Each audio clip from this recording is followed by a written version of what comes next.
शिवरवाडीत घरात घुसलेला बिबट्या 1.5 तासाच्या प्रयत्नाने झाला जेरबंद। बिबट्याला पकडताना पाहण्यासाठी पंचक्रोशीतील लोकांची झुंबड। शिवरवाडी तालुका शिराळा येथील नवीन बांधकाम होत असलेल्या घरकुलात घुसलेले बिबट्याला पकडण्यात वन विभाग, सह्याद्री रेस्क्यू वॉरियर्स व रेस्क्यू टीमला अखेर 1.5 तासाच्या प्रयत्नानंतर यश आले। विराज उद्योग समूहाचे अध्यक्ष श्रीत विराज नाईक हे या घटनेचे साक्षीदार बनले। माहिती अशी आहे की शिवरवाडीत अशोक बेंद्रे यांच्या घरकुलाचं बांधकाम अंतिम टप्प्यात आहे।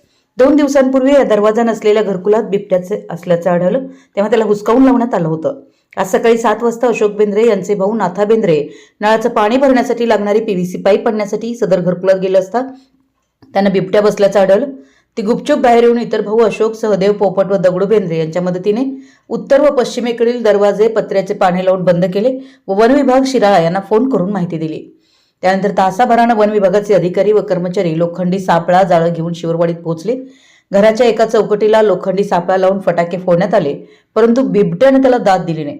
त्यानंतर बांबू, चिवे व काठ्यांच्या सहाय्याने ढकलून 1.5 तासाच्या प्रयत्नानंतर अखेर बिबट्याला सापळ्यात जेरबंद करण्यात आलं। हे चित्र पाहण्यासाठी सारा गाव व पंचक्रोशीतील नागरिकांनी एकच झुंबड उडाली होती।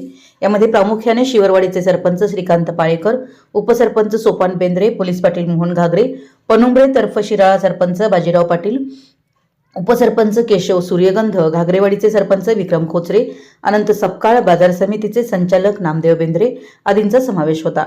वन विभागामार्फत वनपाल अनिल वाझे, वनरक्षक दत्तात्रय शिंदे, स्वाती कोकरे, सह्याद्री रेस्क्यू वॉरियर्सचे संस्थापक सुशील कुमार गायकवाड, धीरज गायकवाड, रेस्क्यू टीमचे संतोष कदम, गौरव गायकवाड, युनुस मनेर, मानव सुर्ले, शंतनू भोसले यांचा बिबट्याला पकडण्यात सहभाग होता।